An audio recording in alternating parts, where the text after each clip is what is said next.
Tapi saya kemanapun, kalau saya jumpa anak-anak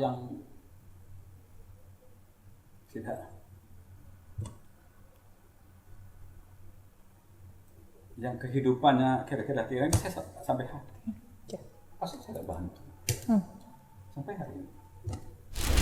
Apa yang kalian banggakan jadi seorang pegawai negeri Pemko Batam? Apa yang kalian banggakan menjadi seorang pegawai BPB Batam? Toh kita ini makan gaji negara. Tiba waktunya kita akan selesai. Ya. Hari ini saya diberi mimpin kalian. Tiba waktunya selesai, sekarang akan selesai. Batam ini milik kita. Ya. Siapapun pemimpin, siapapun kita, ya kita saling kerjasama saja.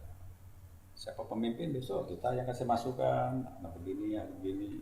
Yang penting kita dukung untuk saling menjatuhkan. Ada yang sempurna di antara kita. Ya.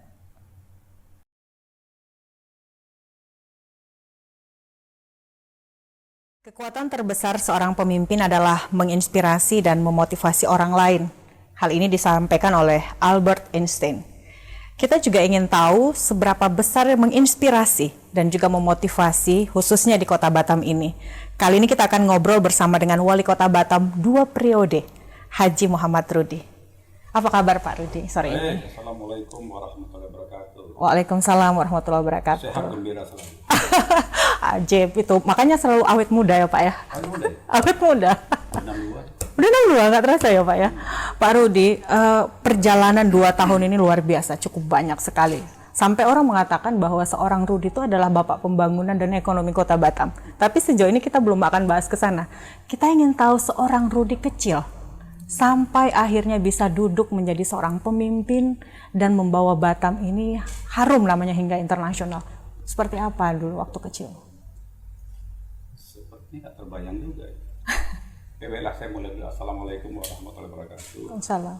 Masyarakat Kota Batam yang saya cintai dan saya sayangi, itu terima kasih lah saya bisa begini dan bisa diwawancara hari ini karena ada rakyat Kota Batam yang mungkin kalau saya silap mohon maaf menganggap saya salah satu pemimpin yang ikut merubah Kota Batam seperti sekarang. Kalau ditanya saya lagi kecil sampai hari ini, mungkin saya tak pernah terbayang jadi wali kota. Nggak pernah ya Pak? Cita-citanya kan biasa kalau anak kecil itu pengen jadi dokter, polisi. Kalau saya nggak pernah cita-cita. Nggak ada cita-cita waktu itu. Gitu aja. air mengalir jalan. Tak pernah terbayang jadi anggota polisi. Tidak pernah terbayang menjadi anggota DPRD. Tidak terbayang menjadi pengusaha. Tidak terbayang apalagi jadi wakil wali kota. Jadi gimana ya? Seperti air mengalir aja lah ya. Dari kecil hidup susah sekali. Berapa kali itu? Susah sekali. 3 kali. Susah sekali. Maka tak akan terbayang untuk menjadi itu. Tapi mungkin perjalanan hidup ini saya lewati saja. Apa yang ada kita arungi saja. Alhamdulillah bisa jadi begitu. Susah sekali. Dulu Pak Rudi tuh asalnya dari mana sih? Orang kan banyak nih yang taunya cuman Pak Rudi tuh udah duduk menjadi wali kota dan buat pembangunan satset semuanya udah tanpa ada pemikiran apapun langsung jadi barang itu. Ya, hebat juga ya. Gitu, ya? Wakil wali kota. Dari mana usul gitu ya? Karena dari kecil nggak pernah diperhitungkan orang mungkin ya. Nggak masuk dalam daftar gitu ya. Iya. Daftar pemimpin waktu itu gitu. Maka orang nggak pernah tahu. Setelah jadi wakil wali kota, mungkin orang baru tahu. Oke. Saya lahir di satu pulau yang mungkin hampir besar dengan Pulau Batam ya, Tanjung Pinang. Dari kecil besar di sana, SMP di sana, selesai juga bingung mau kemana. Karena dulu saya pernah ikuti SMA, belum SMA, belum habis saya. Dulu tahun 82, 83 itu yang mau masuk Taruna. Ya. Dulu kan akabri ya, tidak ada akpil, apa dulu namanya akabri. Kelas 3 SMA sudah boleh ikut. Ya. Nanti pas tamat SMA mungkin baru masuk gitu ya. Saya pernah coba dulu. proses gugurnya di Pantuhir, panitia penentu akhir. Dulu Kepri itu Komda, Komisi Daerah 24. Saya hafal itu. Masih hafal ya? Simpan. Sampai sekarang, Pak? Iya, karena kenang-kenang buat saya. Iya, iya. Terakhir dikirim ada berapa orang, kita tidak masuk. Ya masuk dulu tak salah Edi Susilo tak salah. Kalau pengen Tahun berapa itu, Pak? 18. Belum lahir kami. Ya, kalau ada tua loh. Oh iya ya? Tidak lulus. Ada pembukaan sekolah calon bintara polisi. Oke. Kalau saya lulus AKB dulu mungkin udah pensiun juga ya. Iya. Karena tidak masuk ya masuknya bintara. Masuk juga gitu. Iya. Masuk ke pendidikan atau ditugaskan ke Kota Batam. Sebelum Kota Batam pernah jobnya di Dumai. Pindah ke Batam. Saya kira Batam dulu Singapura gitu. Nggak kepikiran Indonesia ya, Pak? Iya. Kita masuk dari Pelabuhan Batu Ampar itu. Iya. Kan lampu Singapura semua. Kirain situ Batamnya gitu. Enak tugas ini gitu. Rupanya bukan ke sana, ke tugas. Dari situ lah bertugas. Iya. Sampai saya minta resign ya. Tahun 2004 ya. Resign 2004 buka usaha. Diajak pula masuk politik. Oh, oke. Saya tak mengerti soal politik sebetulnya. Tapi karena ada berteman diajak, udah ikut aja. Ya sekali masuk jadi juga gitu. Sekali jadi DPRD. Saya kira dulu saya orangnya tak suka diam. Oke. Kalau saya diam sakit saya betul. Kalau saya diam. Kalau enggak saya harus bekerja. Iya. Sampai jam berapapun selagi ada kerjaan saya harus kerja. Kita masuk DPRD rupanya hanya karena fungsinya 3. Iya. Salah satu mengontrol pemerintah, RDP, penyusun anggaran, bikin perda. Kalau 3 ini 3 tak ada, istirahat, Iya. tak ada kerja.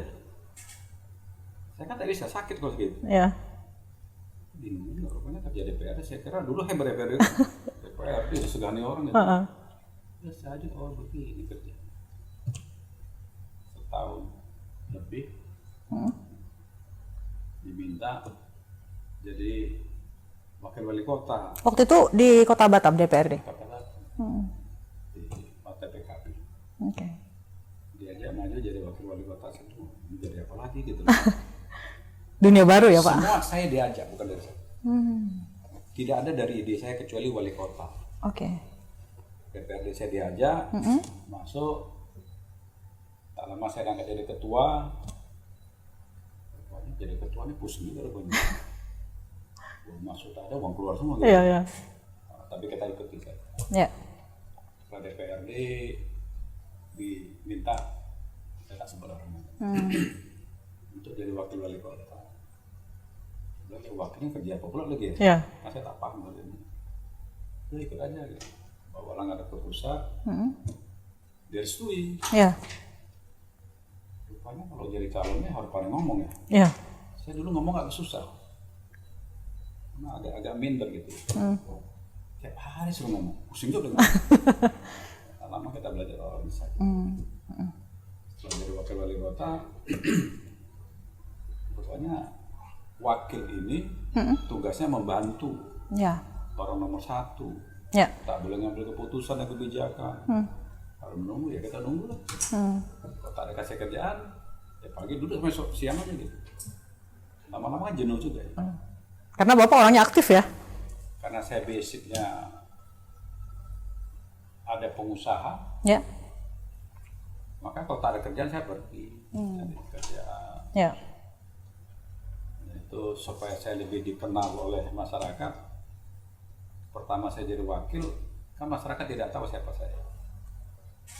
Saya bingung-bingung di mana ada orang nikah, di mana ada orang meninggal, saya sampaikan lurah, tolong saya dikasih tahu. tahun 2011 jadi wakil. Saya datangi aja. Ya. Orang juga bingung gitu. Tak diundang datang. Tapi karena wakil tak berani ngomong orang. Ya. Datang. Mungkin dah setahun berjalan orang tahu saya sering hadir. Mulai banjir undangan itu. Kita pula kewalahan. Ya, ya.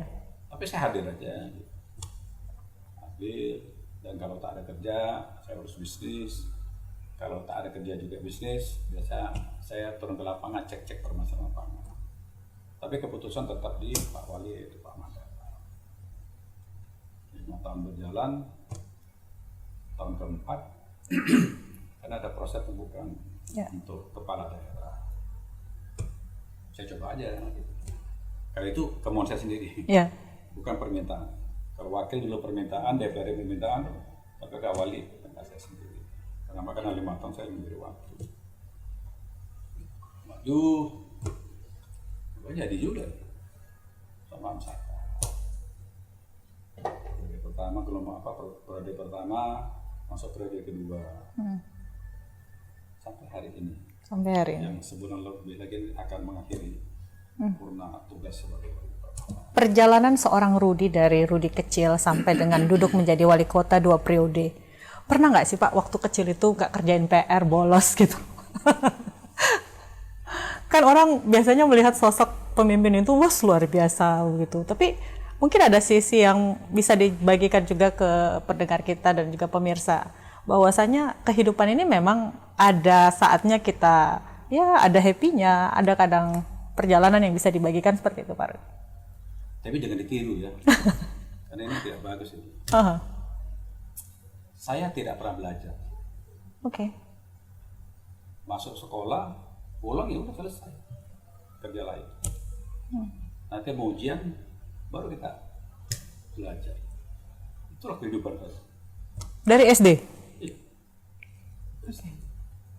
Saya dulu SD langsung kelas 2. Tidak kelas 1. Oke. Karena saya hobi dengan matematika ya. Ya kalau hitungan sampai hari ini, maaf, masih tajam saya. Luar biasa. Di usia 60. Enggak rapat di pemerintah sini termasuk DBP, kalau soal hitung-hitung pasti mereka diam semua. Terkotek saya itu mereka. Okay. Tidak pernah belajar ya selesai juga gitu. Enggak hobi belajar gitu. Jadi apa yang dijelasin orang, kalau yang nyangkut di saya itu itulah dia. Kalau enggak itu ya pas ujian aja belum belajar. Wajar. Dari orang tua waktu itu memang ada memberikan semacam motivasi bahwa suatu saat nanti kamu akan bisa menjadi seorang pemimpin atau seorang yang berhasil begitu. Bukan motivasi ya. Biasa orang tua nyampaikan kamu besar harus jadi ini. Ya. Hanya itu aja. Maka belajar apa? Kehidupan ini harus diisi dengan semua kegiatan. Tidak hanya main. Ya. Tapi dulu saya hobi main dulu. Saya hobi olahraga. Olahraga apa sih Pak? Semua olahraga saya bisa. Oh iya? Ya. Mau badminton saya bisa, bola kaki saya bisa, bola voli apa lagi. Maka badan saya nggak gemuk-gemuk. Gitu. Tetap proporsional ya? Sampai sekarang Bapak ngelakuin itu semua? Nggak bisa lagi. Umur segini, kaki ini sudah tidak mampu. Lari aja udah nggak boleh kita seumur gini. Tadi suruh treadmill ringan-ringan. Sampai sekarang saya masih treadmill di rumah. Ya. Biasa jam 2, jam 3 waktu panas-panas itu. Sengaja kita ambil setengah jam untuk buat keringat. Karena banyak penyakit. Iya. Pantesan masih fresh ya sampai sekarang ini. Antara fresh dengan tidak. Penampilannya fresh, dalamnya ada hancur. Tapi nggak ada yang lihat nih. Semuanya happy kelihatannya. Iya. Memanage dan mengolah untuk tetap fresh dan aktivitas yang seperti Pak Rudi katakan tadi bahwa saya nggak bisa berhenti bergerak gitu. Itu memang dari kecil kah habit itu? Kelemahan saya satu ya. Saya sulit untuk menyimpan atau menahan sesuatu yang saya tidak suka. Maka saya harus gerak terus. Kalau saya diam, malah jadi beban pikiran saya. Tapi kalau saya bergerak, apa yang menyala ini akan hilang sementara. Tapi kalau kita terlalu banyak gerak, lama hilang semua. Gitu. Okay. Maka Maka kalau dalam kehidupan saya, kalau tak sepakat, biasa saya to the point. Saya nggak bisa nyimpan gitu. Kalau saya bisa lepas itu, maka menurut saya beban ini sudah pindah ke orang lain. Tapi kalian bayangkan kalau saya menyimpan, saya memegang dua institusi besar ini, Ya. gimana bentuknya? Itu sudah abnormal lagi. Tapi normal-normal aja sampai saat ini, Pak. Untuk membangun kota Batam hingga ke mancanegara, internasional, semua pada kenal. Tantangan awal ini apa yang Pak Rudi hadapi setelah menjadi wali kota? Menjadi seorang pemimpin, saya pernah diberikan sama seorang teman. Kalau terlalu banyak pertimbangan, ini sulit tereksekusi. Tapi tidak boleh tidak punya pertimbangan. Ya. Maka kalau saya ngambil keputusan, kita boleh lihat kalau tidak ada menyangkut hukum bisa langsung putus itu. Ya. Tapi kalau menyangkut hukum, biasa saya akan panggil kabar hukum dan seluruh yang berurusan minta masuk. Setelah itu langsung saya putus. Tidak boleh nunggu lagi 2-3 hari. Karena kalau nunggu 1 hari dia lupa besok. Sama membangun kota Batam ini. Saya jadi wakil wali kota 2011. Jadi DPRD 2009 sampai 2011. Saya nggak sampai, ada berhenti waktu itu. Berhenti masuk wakil wali kota. Pertama saya masuk jadi wakil, saya mendampingi Pak Dahlan kan sering rapat, saya dampingi, saya jarang bicara. Karena beliau sudah bicara, kan tidak etis saya bicara. Ya. Sering dirapatkan salah satu tentang kemacetan di kota Batam. Rapat sudah berulang kali, tapi tak ada keputusan karena kewenangan bukan di sini. Contoh, kalau kita bicara macet, berarti kita bicara jumlah kendaraan, Ya. kendaraan ataupun manusia yang lalu lalang di satu tempat jalan, maka dia akan memenuhi itu. Sekarang kita bicara soal kendaraan. Mau kita apakan tentang kota Batam? Jalan dulu masih 2 lajur semua. Ya. Sudah 2 lajur, kirinya masih bolong-bolong juga. Karena kena air, eros atau air. Tiap oleh rapat, keputusan hanya mengurangi jumlah kendaraan masuk ke kota Batam. Ini diajukan ke kementerian, kalau tak dikabulkan, tidak berhasil. Ya. Contohnya tak dikabulkan dari dulu sampai sekarang, Ya. maka tak berhasil. Artinya pengalaman saya menjadi wakil ini kan terbawa waktu saya menjadi seorang wali kota. Artinya saya bisa eksekusi keputusan di saya. Itu baru soal kemacetan. Di akhir jabatan saya jadi wakil 2015, saya mencoba, karena sudah mau habis ini, saya mencoba salah satu untuk menghilangkan kemacetan, yaitu membuka atau menambah lebar ruas jalan yang ada di kota Batam. Tapi hari itu agak saya urungkan karena saya seorang wakil. Ya. Tidak mungkin saya bisa ngambil keputusan. Tapi tadi saya sampaikan, kalau kita ingin sesuatu, kalau banyak pertimbangan tak selesai. Ya. Saya beranikan diri juga ke Pak Wali waktu itu. Dan Pak, kita akan sering rapat soal kemacetan, belum ada solusi. Boleh nggak saya membuka jalan di Melia Panorama? Tahu Melia Panorama? Sekarang namanya apa ya? Melia Panorama. Jadi jodoh itu. Oh iya Pak. Apa nggak jalan itu saya buka? Betul. Itu dulu pedagang semua. Itu pertama kali? Iya. Sampai ke jodoh Hotel Pasifik ini. Beliau tak mengiyakan dan tak melarang pula, kan bingung juga gitu.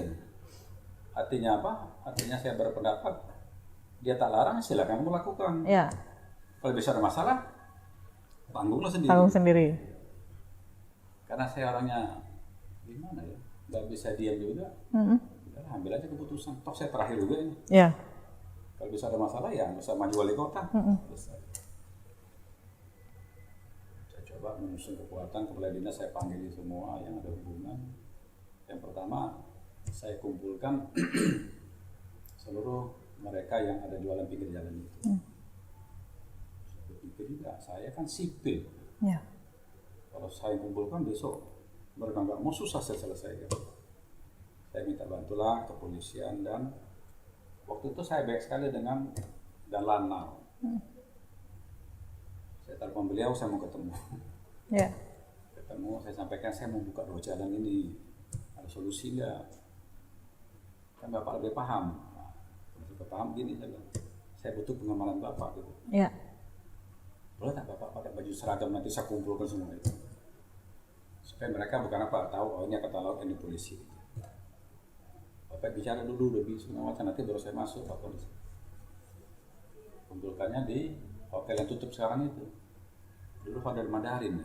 Ya. Mandarin itu apa namanya? Dalam waktu ya. Dekat.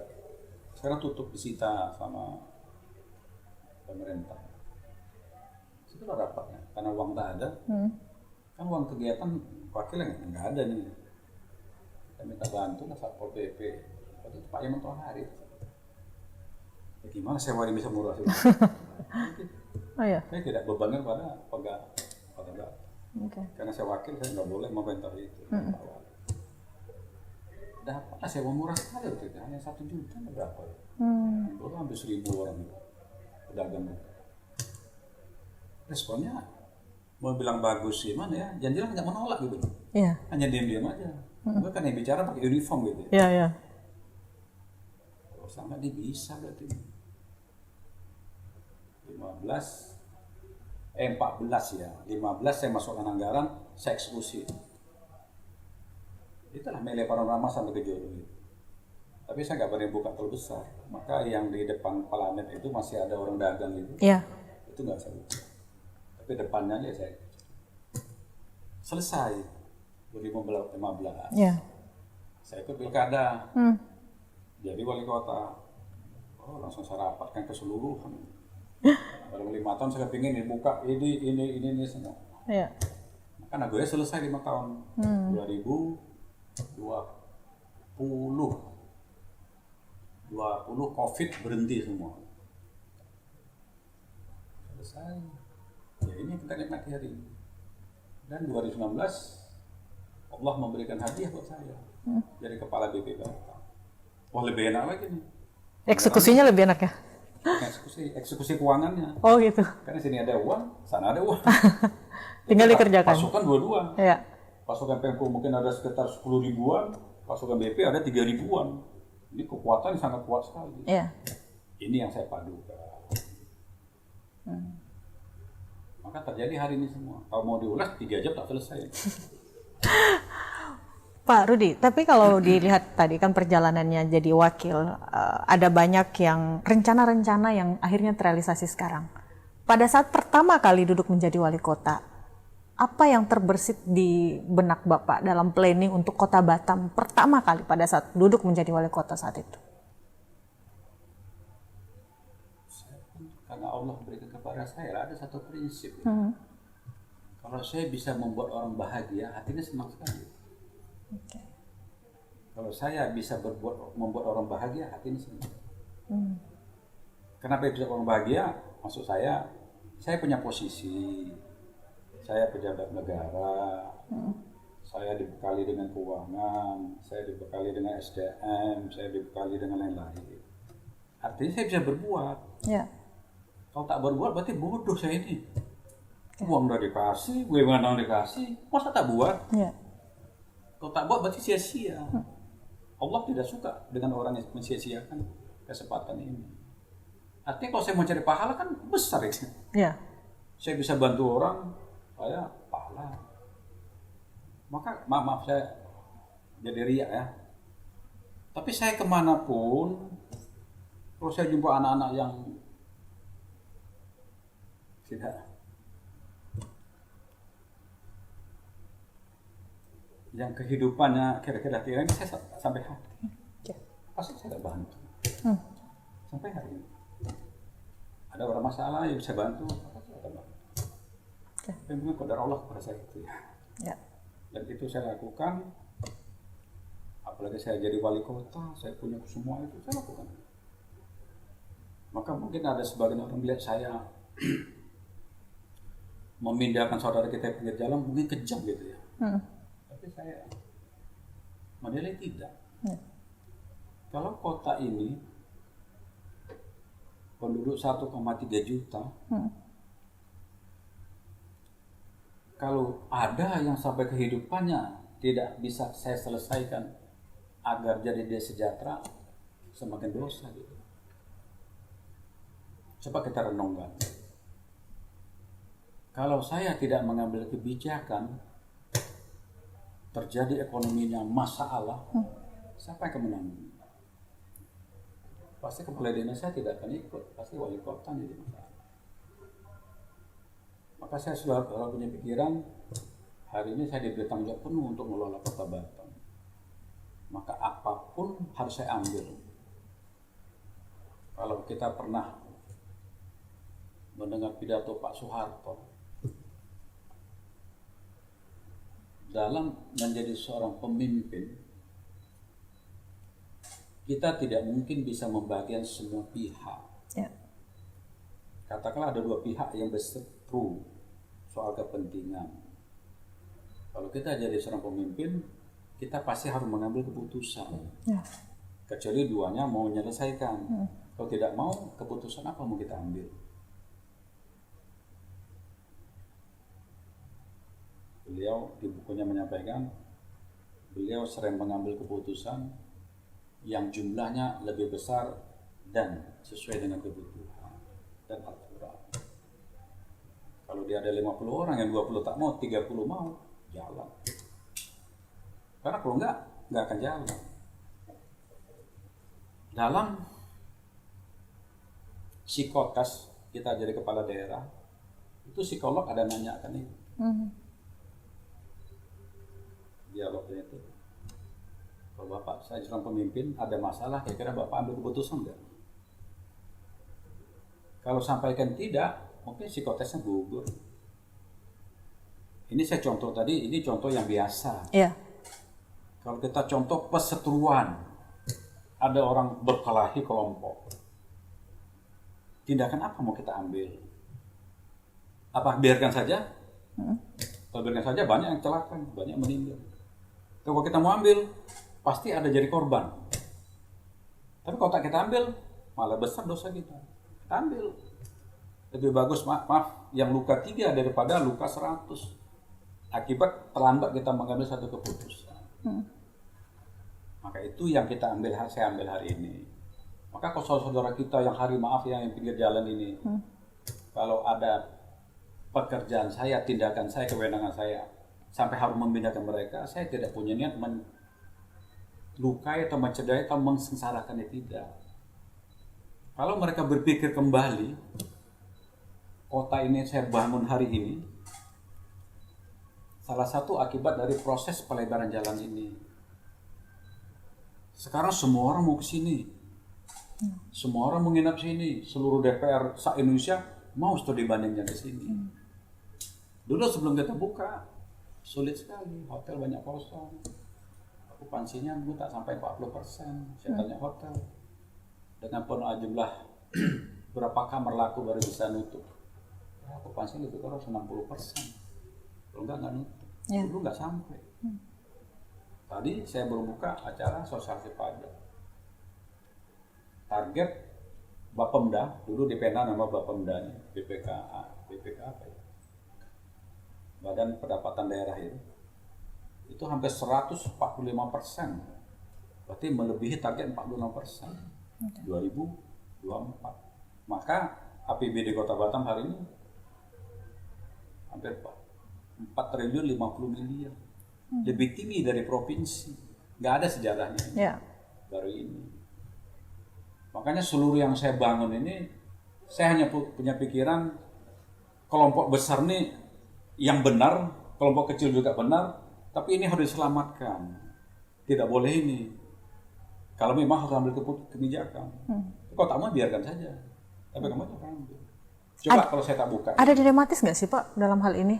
Seorang Rudi, ketegasan yang ditahu oleh masyarakat, AA turun ke jalan lihat semuanya rombak selesai, Itu yang selama ini selalu diimplementasikan. Tapi di hati kecil Pak Rudi seperti apa rasanya melihat mereka harus pindah memboyong anak, mencari tempat tinggal? Itu seperti apa sih Pak hatinya? Kita semua beragama. Pasti apa yang kita lakukan harus kita pertanggungjawabkan. Tadi kalau yang saya sampaikan tadi, kota ini kalau tidak dibangun dengan jumlah 1,3 juta nih, berapa orang yang akan hidupnya sengsara dan tidak berubah-ubah atas seorang kepala daerah tidak mengambil kebijakan. Ya. Tapi jangan dikaitkan ke belakang ya. Okay. Nanti kalian kait ke belakang, nanti yang lain saya tak ngomong itu ya. Saya bicara daerah saya saja. Kalau saya tidak ngambil kebijakan, berapa banyak orang yang akan sengsara. Kalau saya ambil kebijakan, berapa orang akan jadi masalah. Ada aturan negara yang tidak bisa tabrak. Kalau lokasi yang mereka, tempat tinggal mereka itu milik negara, maka saya tidak bisa ngambil kebijakan apa-apa. Minta mereka pindah, kalau tak ya kita pindahkan. Karena tidak boleh ganti rugi. Ya. Kalau ganti rugi, saya jadi masalah. Saya udah kena hukum. Tapi di Batam mungkin beda sama daerah lain. Misalnya, mereka tinggal di area jalan tanah milik negara. Kalau saya pakai uang negara ganti rugi, saya masalah. Tapi saya ambil kebijakan misalnya, karena di Batam wali kotanya mungkin tidak punya lahan. Tapi saya sebagai kepala BP, saya punya lahan. Tapi saya tidak boleh barter bahwa saya kasih lahan sama dia akibat pemindahan itu tidak. Lahan di Batam, kan boleh saya alokasikan kepada siapa saja. Ya. Kalau saya berikan dia gratis, berarti barter. Ini nggak boleh. Maka kita tetap alokasikan misalnya, ini loh, kamu saya pindahkan, ini tanah buat kamu, tapi kamu harus bayar sewa. Dan itu yang kita lakukan. Maka mereka tergeser kemanapun, kalau daerah belum saya bangun, biasa saya berikan dulu contoh. Itu besar tempat kampungnya ya, Amir ya. Iya. Sepanjang jalan itu, kan dulu orang dagang semua itu. Betul. Itu ROW-nya 100. 200 jadi 100. Itu saya kumpulkan, saya hadir ada tiga kali. Sebelumnya Pak Asisten satu yang hadir. Tak kira-kira saya hadir. Ini ada saya bilang, saya nggak bisa nunggu lagi. Kalau saya setkan kapling di sana, nanti kalian selesaikan, kalian bergeser ke sana. Intinya apa, ini contoh aja. Ya. Berarti ini contoh, saya tidak membiarkan rakyat saya sengsara gitu. Ya. Saya kasih solusi. Tapi kalau harus saya kasih lahan, alokasi lahan dia bayar, saya harus bangun rumah, saya ini ya nggak mampu. Oke. Jual harta saya semua pun tak cukup gitu. Karena dari negara nggak boleh. Ya. Harta saya berapa lah? Ini udah mau pensiun lagi. Mau pensiun ya Pak? Lebih santai lagi nanti ya Pak ya? Pak Rudi, Saya kira itu. Pak Rudi, tapi dalam hal ini banyak orang yang melihat pembangunan kota Batam sebelumnya banyak kalimat dualisme dulu.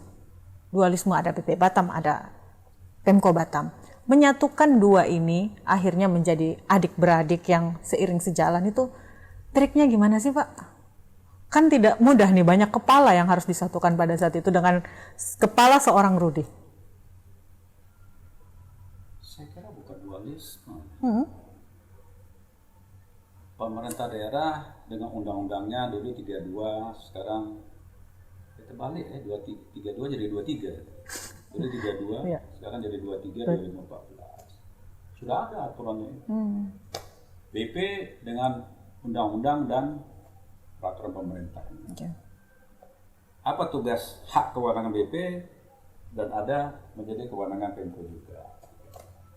Kalau kewenangan tidak dualisme, tapi dalam mengeksekusi lapangan yang jadi masalah. Ya namanya, maaf ya, dulu ini bapaknya lain, ini bapaknya lain, kolot dong. Ya. Kalau sekarang maknya, bapaknya satu gitu. Apa istilah itu? Saudara ya sebenarnya. Satu bapak. Satu bapak Iya. dan mak gitu. Iya. Iya. Tapi ini contoh yang tak betul ya. Saya di sana hanya mengatur gitu loh. Ya. Kita sama-sama ditugaskan untuk membangun kota Batam. Oke. Satu, pemerintah bagaimana mensejahterakan rakyatnya.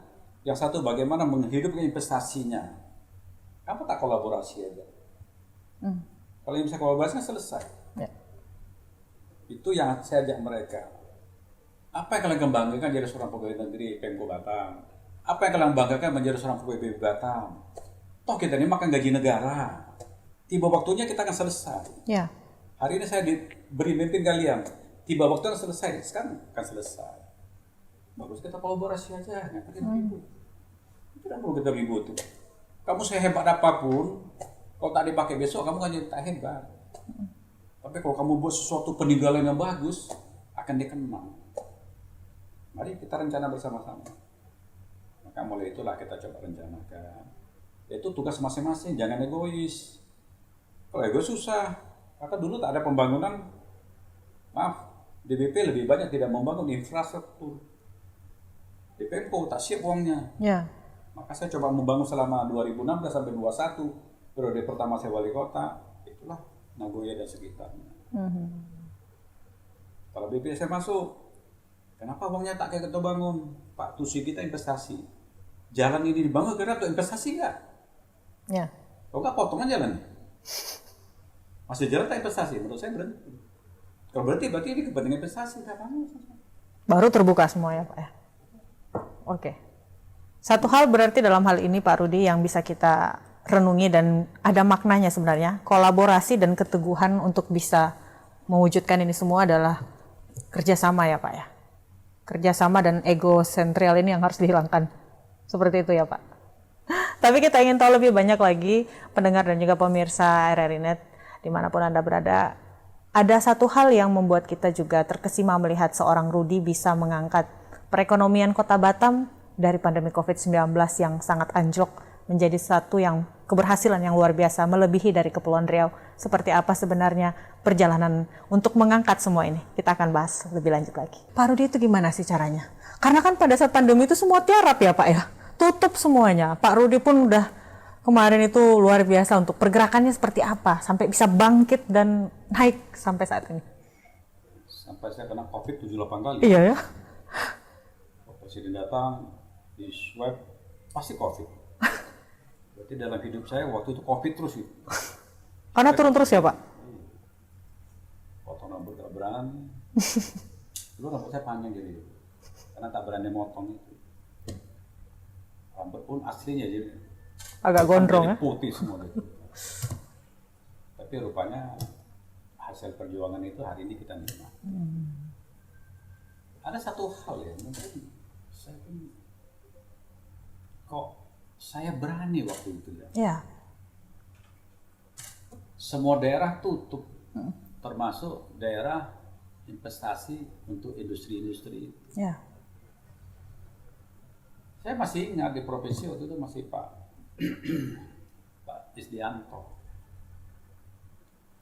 Itu jumlah COVID tenaga kerja kita dulu sekarang namanya PMI ya, dulu TKI ya. Dipulangkan dari Malaysia sehari itu bisa sampai 10.000. Masuk Batam Center, masuk mana kita suruh lurusi. Waktu itu regulasinya belum pas sekali. Kita daerah suruh tanggulangi. Pagi-pagi saya pernah senang juga di asrama haji ini. Bukan mereka, uang tidak ada, kasih makan super mie. Panggil perusahaan semua, kasih makan, minta super mie, kasih semua. Tapi yang saya bilang tadi, saya tidak tahu gerakan hati atau gerakan pikiran dari siapa. Kok berani saya tidak menutupi industri itu? Padahal gubernur udah perintahkan. Karena kita dulu presiden memberikan kewenangan kita masing-masing. Ya. Gubernur ya gubernur, bupati wali kota ya wali kota. Tanggung jawab masing-masing. Dulu suruh tutup. Saya ada kepala BP waktu itu. Karena kejadian itu Desember 19, maka COVID-19 namanya. Ya. 20 Januari kita masih belum, Februari masih belum, Maret baru mulai dinyatakan COVID nasional Indonesia. Waktu itu kita tak tahu cara menangan, bingung juga. Sama-sama baru, ya coba aja lah. Tak usah nguruskan orang, ngurus diri kita sendiri pusing. Ya. Ada yang bilang suruh jemur lah, ada yang bilang suruh mandi laut lah, ada yang suruh kasih arasin lah, ada yang kasih uap lah. Semua lakukan, tapi COVID juga. Ya. Intinya kita tidak tahu cara penanganan. Tapi setelah lama-kelamaan baru turun satu persatu, macam penyemprotan segala macam. Dan yang pertama saya lakukan karena menjaga masyarakat yang tidak terkoordinir, beda sama perusahaannya. Ya. Perusahaan kan dia ada perusahaan. Kan sulit sekali. Waktu itulah baru saya hentikan kegiatan di kota itu. Itu pun dengan sangat berat. Karena kalau saya menghentikan kegiatan, maka 1 atau 2 hari ke depan lapar semua ini. Rakyat yang tidak punya stok beras di rumah itu. Ya. Maka saya di era saya jadi wali kota kepala BP, kita ada 4 kali memberikan bantuan. Sekali bantu itu hampir 300 miliar lebih. Kota 2 kali, provinsi bantu sekali. Karena saya kepala BP, waktu itu minta izin ke Pak Menko Perekonomian, Pak Erlangga, boleh tak saya gunakan uangnya untuk bantu? Karena dianggap darurat boleh. Berarti 4 kali kita bantu. Kalau sekali 300, 4 kali 3 ada 1,2 T. Licin dah duit ini. Licin tahu ya? Licin. Habis. Tapi waktu itu Pak, saya disampaikan Pak Gubernur itu industri juga harus ditutup. Saya sampaikan gitu. Saya pun nggak tahu ide dari mana. Saya jawab tidak gitu. Langsung spontan aja gitu. Kalau ada masalah biasa saya tanya dia. Karena kegiatan di luar industri sudah tutup. Oke. Udah ribut semua ini. Ya. Kalau industri tutup juga, bayangkan pekerja formal ini. Ini ada sekitar 400.000. Kalau tutup mau kemana dia? Ya. Maksudnya dia mau kemana? Jadi kolek. Betul. Pasti jadi kolek. Karena industri tutup, kolek. Beda sama Tanjung Pinang. Industri nggak banyak. Ya. Para pegawai segala macam. Tapi kalau sini tidak umum kita tutup, industri tutup, tak ada belanja lagi. Kalau itu terjadi, uang dari mana saya akan memberikan makan? Tapi saya membayangkan juga, kalau tidak saya tutup, besok banyak meninggal, saya selesai. Tapi udahlah, lillahi ta'ala aja lah, coba aja. Dilema ya Pak waktu itu? Saya ambil, kalau saya ditutup, saya gunakan pegawai BP Batam. Ya. Karena dulu boleh kerja dari rumah, apa istilahnya? Work from home. WFH. Iya. WFH. Kan ada kerja di pegawai sini. Ya. Udah kita bentuk tim, kalian jaga di perusahaan aja. Pintu masuk itu semua pakai masker. Ikuti aturan daripada penanganan COVID itu sendiri. Semua jaga. Masa Pemko, tapi Pemko saya kasih tugas sebagai luar, non formal ini. Katanya berjalan baik juga. Ya. Selesai. Penambahan COVID tidak terlalu ini. Kedua, mungkin hanya menyelamatkan di perusahaan tak banyak kena COVID karena banyak usianya masih muda-muda gini. Dia kena, dia sembuh. Ya. Yang di luar ini banyak orang tua-tua, maka ini kita amankan. Mungkin yang menyelamatkan saya itu. Dan saya yakin di perusahaan banyak COVID itu. Ya. Tapi karena udah tutup masker, jalan aja kerja aja. Nggak kedetek lah Pak ya? Ya, karena dia fisiknya kuat. Ya. Dan saya bersyukur, maaf, yang banyak tidak meninggal di sana malah. Yang kita bebaskan itu di perusahaan. Ya. Yang di luar ini malah Banyak yang meninggal. saya hutan lindung pun jadi korban itu. Tiap hari kebumikan 10-20. Intinya ini Allah menyelamatkan saya aja, bukan karena kepintaran lah. Tapi karena situasi mungkin tindakan saya ini tepat saja. Maka setelah ini selesai, kira-kira Desember akhir kan sudah mulai bagus ini. Ya. Karena pilkadanya juga di bulan 2020, tahun 2020 juga sudah mulai bagus. Saya belum terpikir untuk membalikan ekonomi ini. Karena seluruh kegiatan uang sudah habis. Saya ikut pilkada dulu lah. Ya. Pilkada Oktober 2020, saya lupa November itu. Menang pula saya. Tinggi pula. Hampir 70% sekian persen. Ya. Tapi kemarin kalah. Sampai segitu, selesai itu, habis lantik, baru mulai saya gerakan semuanya. Seluruh anggaran BP saya minta dipapar secara utuh ke saya untuk bangun apa saja, Ya. tempo apa saja. Kenapa jalan ini saya pilih untuk mengembalikan ekonomi kita? Kita punya rumah, kalau menuju ke rumah kita, jalannya berlubang, ada tak orang mau datang? Nggak ada. Intinya, apa yang akan saya kembangkan untuk wisata Kota Batam? Kalau industri sudah berjalan lah. Ya. Tadi nggak saya sebut mungkin kenapa saya tak tutup. Yang pertama saya pikir dulu, saya pengusaha. Ya. Kalau kita kerja, kontrak dengan orang, itu kontrak mungkin bisa sekali putus atau kontraknya bertahun-tahun. Tapi industri ini rata-rata bertahun-tahun. Ya. Dia kontrak bukan hanya satu pekerjaan ini, dia kontrak bisa sampai 4 tahun. Hmm. Dalam kontrak dengan asing beda sama kita yang di lokal. Lokal kontrak tak terkabul boleh damai-damai. Tapi kalau luar negeri nggak mau. Kalau sudah kontrak tak terpenuhi denda. Bayangkan tak kalau kemarin saya putuskan itu kena denda, tutup seluruh industri. Kalau tutup tak ketemu, ibu jadi kepala RI sini. Iya. Kenapa? Karena sampai hari ini belum pulih. Kalau Batam nggak pernah jatuh, mulihnya lama. Oke. Tapi kalau Pinang jatuh, mulihnya cepat. Karena dia bukan daerah industri, Ya. dari masyarakat yang pekerja pegawai itu aja. Maka itu mungkin menjadi penyelamat. Maka itu kita jalan. 2020 terpilih, tadi saya sampaikan saya baru berkonsolidasi kembali apa yang mau kita lakukan. Saya cerita tadi, kalau saya ingin hidupkan wisata kembali karena Bali saja waktu itu, kita digerakkan, mungkin Ibu kalau Jakarta tahu ya, seluruh daerah dibikin kegiatan di Bali. Ya. Hanya ingin menghidupkan wisata sana parah sekali. Karena dia wisata, Covid tutup habis, pesawat tutup semua. Kalian terbayang tak ya? Kalau satu pesawat tidak jalan selama 6 bulan atau setahun, kira-kira mau refer kembali itu berapa duitnya itu? Maka pesawat saya belum sempurna ini, termasuk kapal. Kalau kapal semua tidak jalan, tidak mungkin semua bisa naik dock. Ya. Pasti dierasin. Kalau erasin bawahnya ini, udah jadi apa dia? Maka karena itu kita diarahkan ke Bali. Setelah saya pelajari sana saja jadi kerah mereka ya. Kalau kita kan Singapura, maaf, hampir 2 tahun lebih, Malaysia 2 tahun lebih, dia dikurung, tidak keluar, stres nggak ya? Stres. Pasti dia kepingin daerah bebas gitu. Ya. Maka saya punya pikiran bagaimana kita bikin supaya orang nyaman. Amir sukanya apa, saya bikin untuk kamu. Pasti kamu ngajak saya terus. Ya Bu ya, Ya. Ibu suka apa, saya bikin untuk Ibu. Maka Batam saya pikir secara umum orang maunya apa?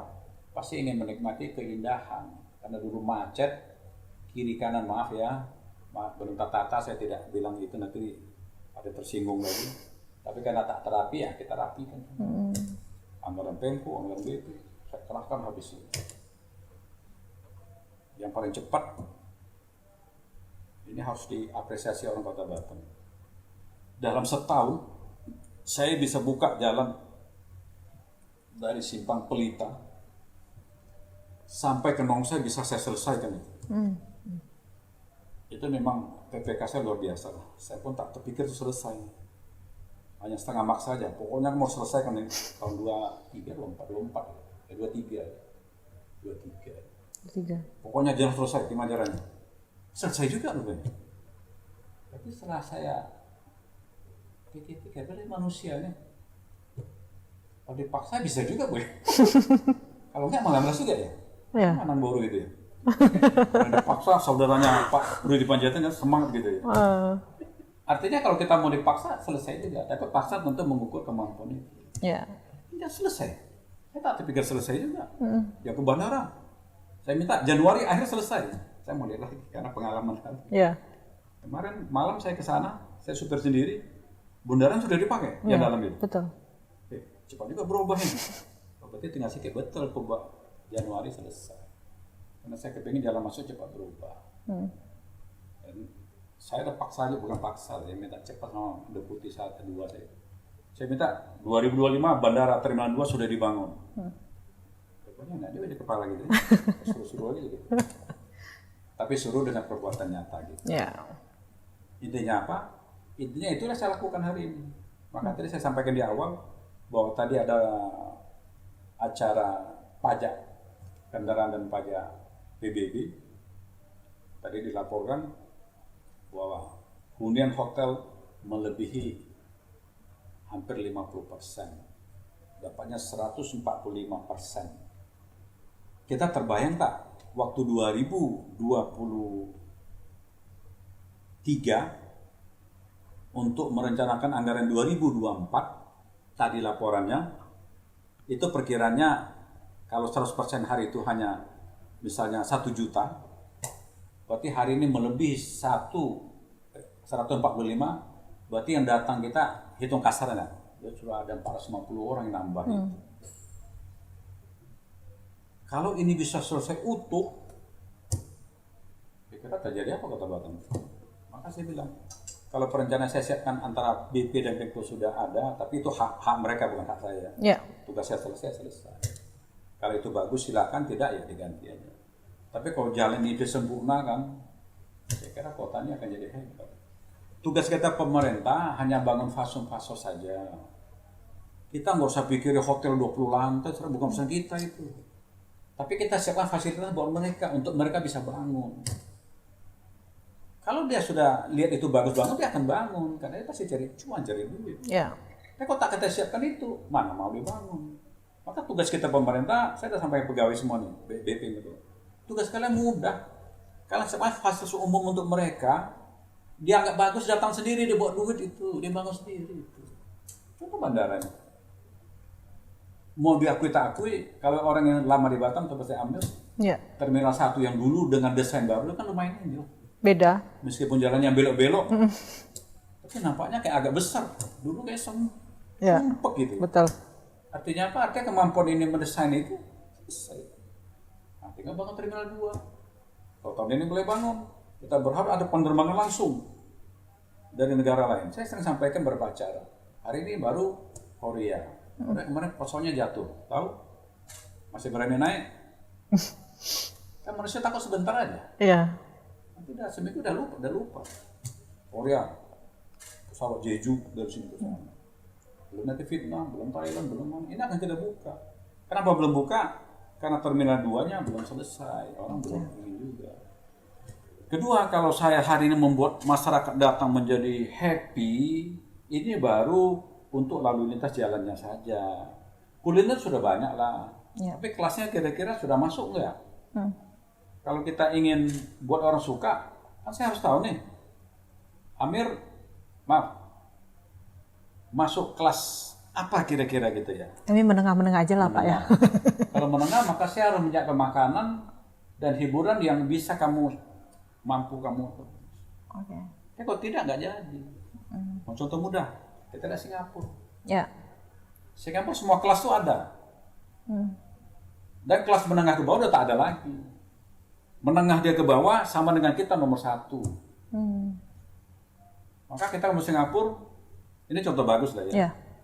Punya uang banyak, kita makannya yang tak punya kurangnya sedikit makan situ, yang punya sama. Kalau Batam yang datang hari, kita harus membedakan dong. Data dari mana? BPS. Kita minta data dari dia. Kira-kira 6 juta orang datang dulu, sekarang baru 3 juta, 4 juta. Yang datang ini kelas apa saja. Kita harus punya tim menghitung itu. Tim kami. Itulah yang akan saya bangun. Supaya wisatanya hidup. Nyatanya hari ini jumlah hunian aja meningkat. Kalau ini ke depan desainnya bisa sampai ke situ, maka akan jadi hebat. Maka seorang pemimpin butuh dukungan adik-adik yang punya sumber daya manusia yang berbeda-beda. Itu harus kita akomodir. Nanti mereka lah yang menyiapkan data. Kan tugas wali kota hanya eksekusi aja ya.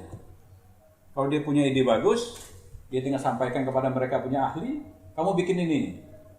Tapi kalau wali kota tak punya ide, kacau nih. Dia tak tahu menyuruh apa. apa dikasih jalan aja nggak boleh. Nah, itu udah tak boleh lagi.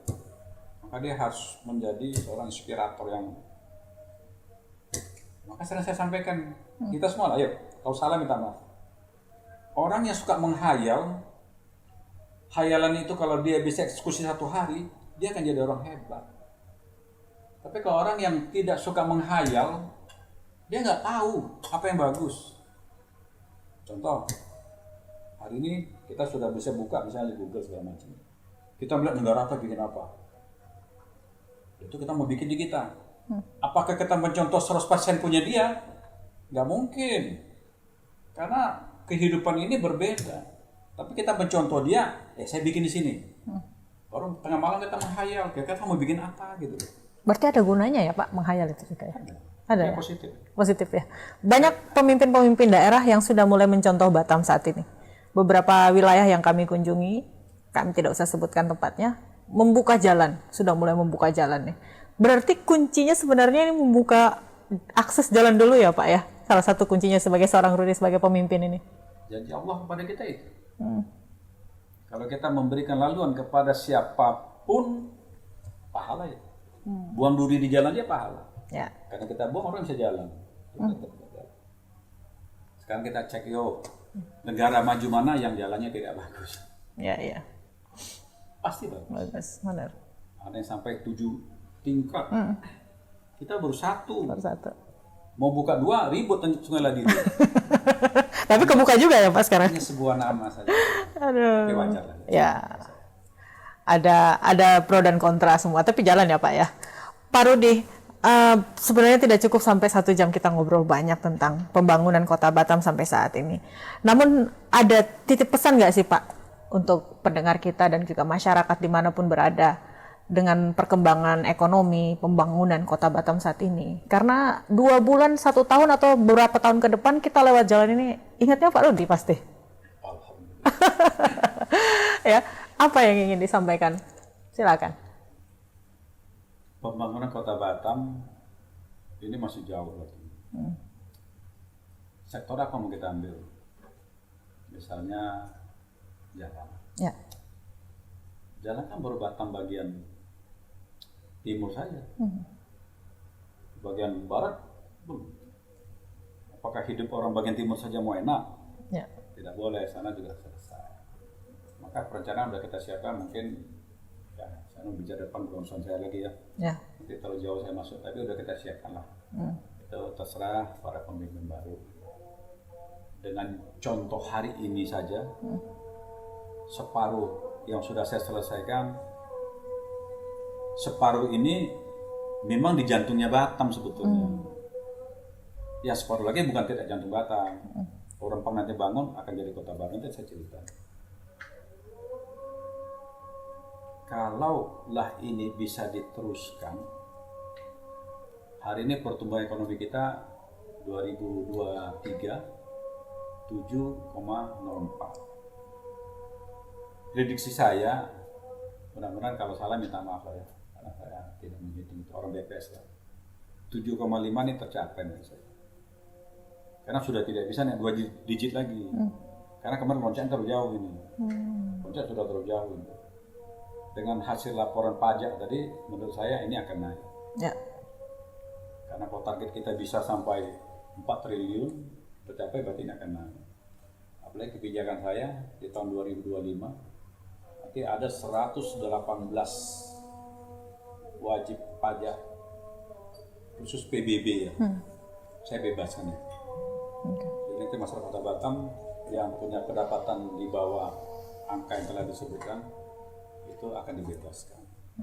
Kedua, BPHTB, dulu pendapatan 70 juta ke bawah bukan pendapatan, nilai rumah itu tidak kena BPHTB. Sekarang dengan Undang-Undang Nomor 1 yang 120 juta nilai rumahnya itu bebas dari BPHTB. Artinya banyak kita bebaskan ini. Ya. Artinya hari ini saya sudah berpikir bagaimana rakyat yang tidak mampu harus kita mulai, kita masuk ke situ. Jadi tidak boleh kita ambil lagi hari ini. Ya. Kita harus bantu. Artinya apa? Kenapa kita bantu? Karena kita sudah punya kelebihan ini. kalaulah ingin ekonomi bangkit cepat, maka menurut saya seluruh yang menjadi kebutuhan lalu lintas manusia ataupun kendaraan ini harus kita siapkan. Kedua, seluruh daya industri harus kita siapkan. Karena kalau jalannya sudah selesai, investasi hari ini bertambah. Ini banyak sekali sebetulnya. Tadi sebelum saya ke sini, karena saya dibilang jam 2 aja, kalau enggak saya masih di BP, masih menerima investor dari China. Ya. Artinya apa? Artinya orang berlomba-lomba pindah ke sini.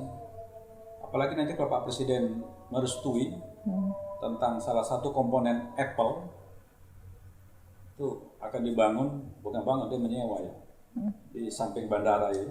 Ya. Investasinya $1 miliar US. 1 miliar berapa sekarang? Berarti hampir 17 triliun. Bayangkan satu orang 17 triliun. Belum nanti rempang.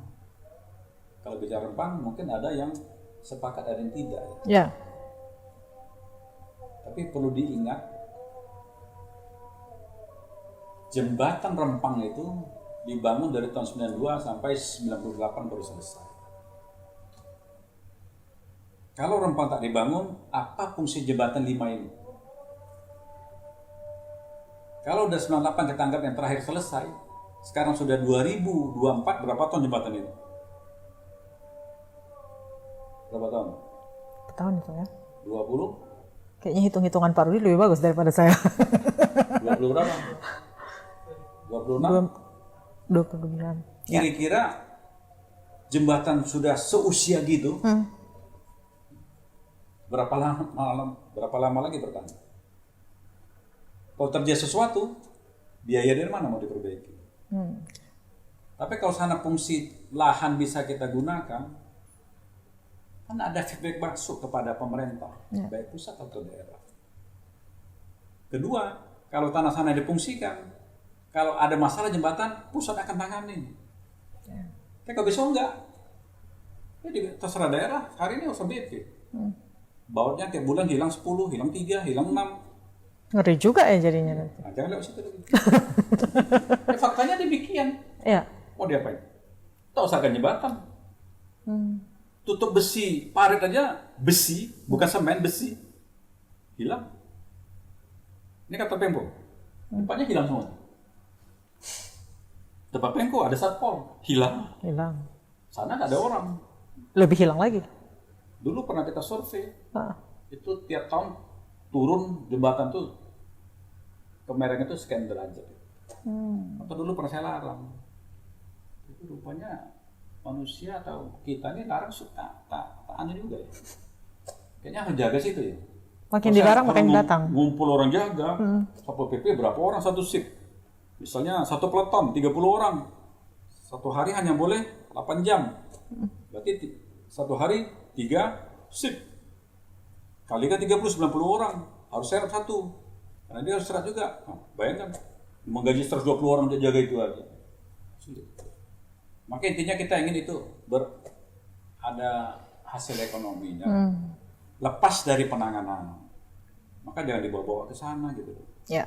Nah, saya tak, secara pribadi apa kepentingan saya? Punya lahan itu? Enggak. Punya apa semua? Enggak ada. Tapi sebagai kepala daerah, sebagaimana ini bisa diselesaikan dengan bijaksana. Kalau ada yang tidak pas kan tinggal dudukkan aja lah.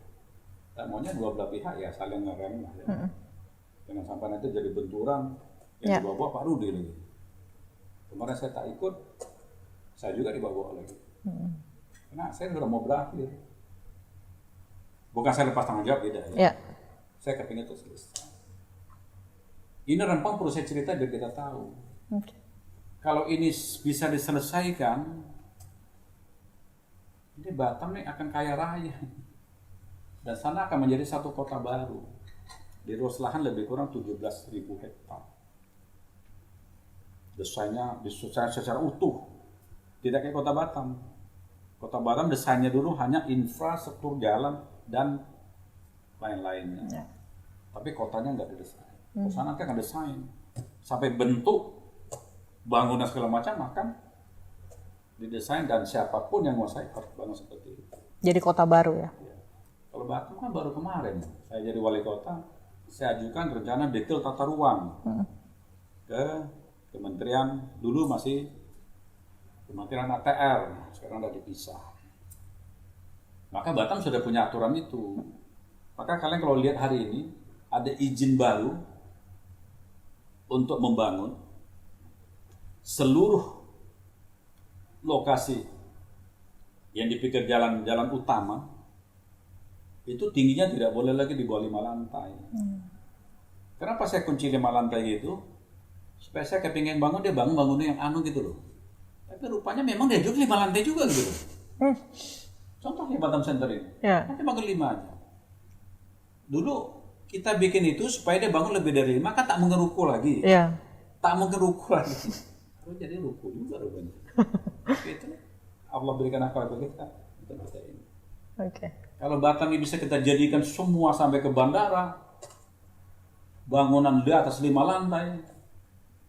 Kalian merem mata kalian hari ini, kira-kira jadi apa sepanjang jalan itu? Dari sini sampai ke bandara, sampai ke Nongsa, sampai ke Kabil.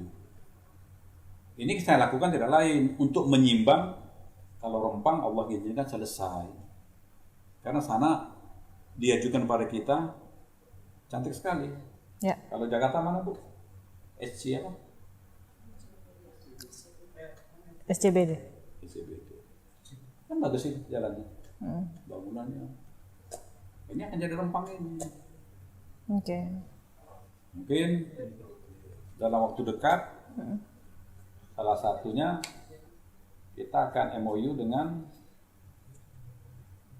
Mayapada sama rumah sakit Apollo yang dari India.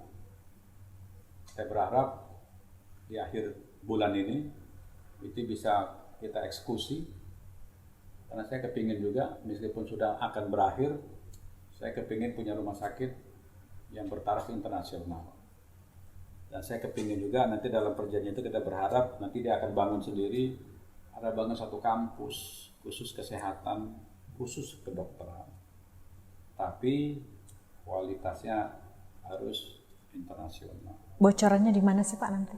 Di Sekupang. Oh, di Sekupang. Masuk ke rumah sakit BP yang kosong yang kita bongkar sekarang tuh. Kan dulu gudang tuh. Udah kita ratakan, ada 3 hektar, 5 hektar. Nanti itu akan menjadi rumah sakit yang bertaraf internasional. Yang tidak ada di Kota Batam, kemampuan dokternya di situ. Dari situ juga saya minta bangun satu kampus. Kemarin saya udah terjanji juga, tapi karena saya tak jadi, biar gugur. Saya kepingin anak-anak Kepri nantinya yang pinter-pinter itu kalau dia memang mau masuk fakultas kedokteran di situ. Gak harus keluar lagi ya Pak ya? Kalau boleh ditanggung negara, tapi hari ini saya nggak boleh tanggung negara lagi karena saya bukan pejabat negara sebenarnya. Supaya nanti anak-anak Kepri akan terkenal dengan itu. Kira-kira termasuk nanti jalan ke Rempang. Desainnya udah saya siapkan dari jembatan 1 sampai ke Galang itu 52 km. Hari ini 2 lajur, 1 jalan, 1 jalur, 2 lajur. Lajur pergi dan balik dalam 1 jalur. Ke depan nanti jalur 1 sama jalur 2, yang pergi lain, yang pulang lain. Nanti yang pergi nanti 3 lajur, tiap jalur 3 lajur, pulang 1 jalur 3 lajur juga. Sampai ke Galang. Sehingga titik 0 yang telah saya tetapkan di ujungnya Galang itu, nanti itu akan dibangun suatu tempat perseratan siapa saja mau ke sana. Kalau dari Batam sini kita mau ke sana lebih kurang hampir 99 kilo. Kalau itu jadi, yang saya sampaikan tadi, Rempang jadi kota baru, mungkin kita udah tua semua lah ya. Kamu belum lah. Kita ada pensiun gitu. Kira itu.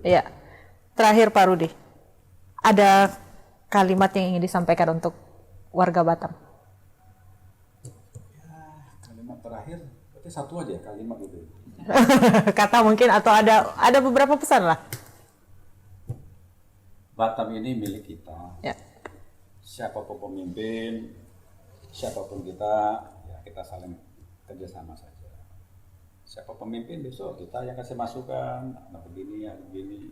Yang penting kita dukung, tak usah saling menjatuh. Tak ada yang sempurna di antara kita. Kalau sudah saling mendukung, toh kalau Batam besok berhasil, siapa nikmati? Kita. Kota kita, anak kita. Tak anak kita, cucu kita. Maka inti kata yang harus saya sampaikan kalimat ini, mari kita bersihkan hati kita. Sebersih-bersih mungkin supaya tidak ada titik noda dalam hati itu. Sulit itu. Kalau tak percaya, buka lagu A.A. Gim, bersihkan hati ini. Dia nang dulu. Obat hati ya. Obat hati. Obat hati hanya hati bersih lah. Ya.